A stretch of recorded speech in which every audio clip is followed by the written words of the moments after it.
ఏపీలో పేదలకు పెత్తందారులకు మధ్యనే పోటీ జరుగుతుందన్నారు ఎంపీ కేశినేని నాని. బీజేపీ నేత సుజనా చౌదరిపై ఆయన సెటైర్లు సంధించారు.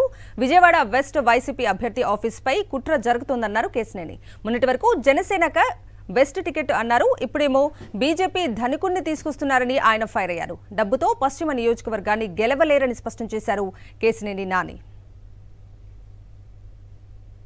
ఈ పశ్చిమ నియోజకవర్గం అంటే ముస్లింలు, బీసీలు, పేదవాళ్ళు, అటువంటి ఎస్సీలో ఉన్నటువంటి కాన్స్టిట్యున్సీ ఇది. దాంట్లో తీసుకొచ్చి వాళ్ళ అతి సామాన్యుడైనటువంటి మనలోని వ్యక్తి మనతో పాటు ఒక కమిటెడ్ అండ్ డెడికేటెడ్ కార్యకర్తగా ఉన్నటువంటి అసిఫ్ గారికి ఇవాళ మన ముఖ్యమంత్రి గారు ఇక్కడ పేదల మధ్య ఉండి నువ్వు సేవ చేయాల్సినటువంటి అవసరం ఉంది అని చెప్పి ఆయన ఇక్కడ ఎమ్మెల్యే టికెట్ ఇవ్వడం జరిగింది.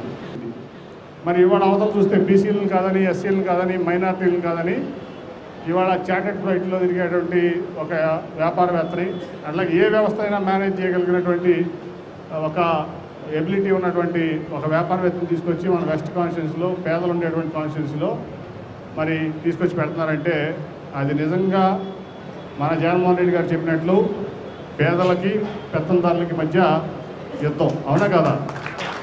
ఒక పేదవాడు మనలో వ్యక్తి ఇక్కడ ప్రజలకు సేవ చేస్తాడు, ఇక్కడ ప్రజలకు అందుబాటులో ఉంటాడు, నిరంతరం ఇక్కడ ఉంటాడు.